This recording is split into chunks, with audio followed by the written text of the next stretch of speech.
अथैकोनषष्टितमः सर्गः।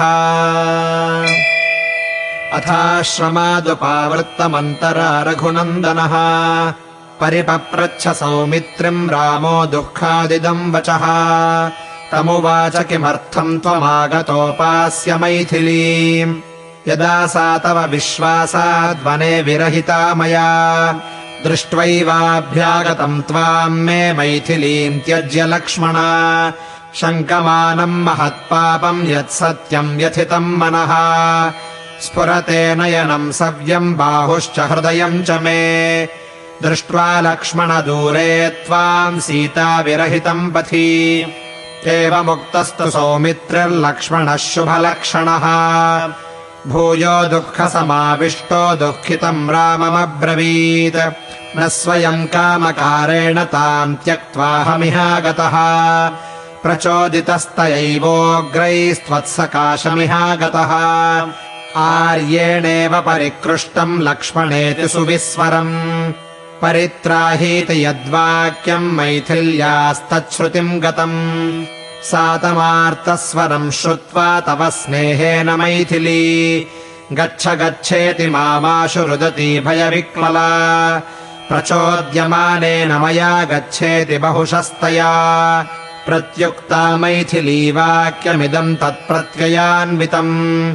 न तत्पश्याम्यहम् रक्षो यदस्य भयमावहेत् निर्वृता भवनास्त्येतत् केनाप्येतदुदाहृतम्। विगर्हितम् च नीचम् च कथमार्योऽभिधास्यति त्राहीति वचनम् सीते यस्त्रायेत्रिदशानपि।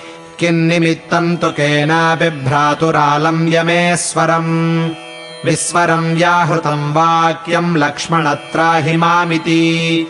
राक्षसेनेरितम् वाक्यम् त्रासात्त्राहीति शोभने न भवत्या व्यथा कार्या कुनारी जनसेविता।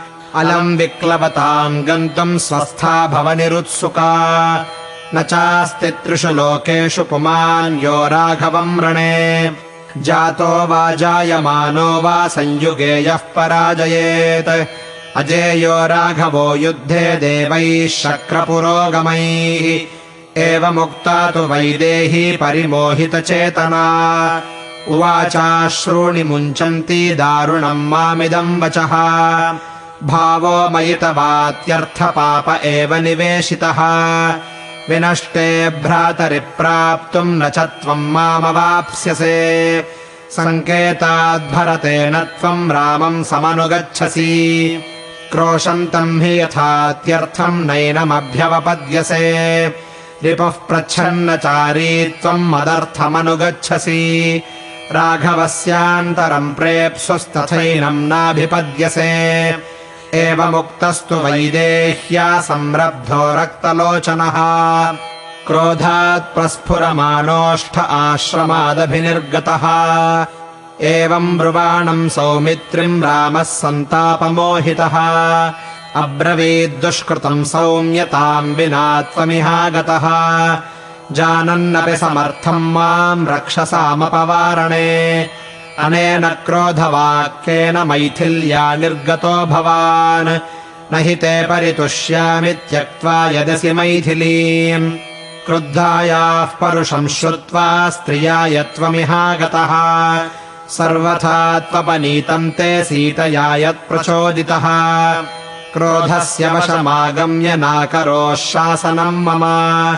असौ हि राक्षसः शेते शरेणाभिहतो मया मृगरूपेण येनाहमाश्रमादपवाहितः।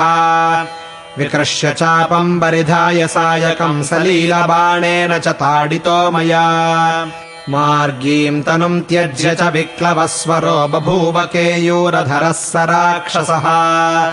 शराहतेनैव तदार्तया गिरा स्वरम् ममालम्ब्य सुदूरसुश्रवम्। उदाहृतम् तद्वचनम् सुदारुणम् त्वमागतो येन विहाय मैथिलीम्।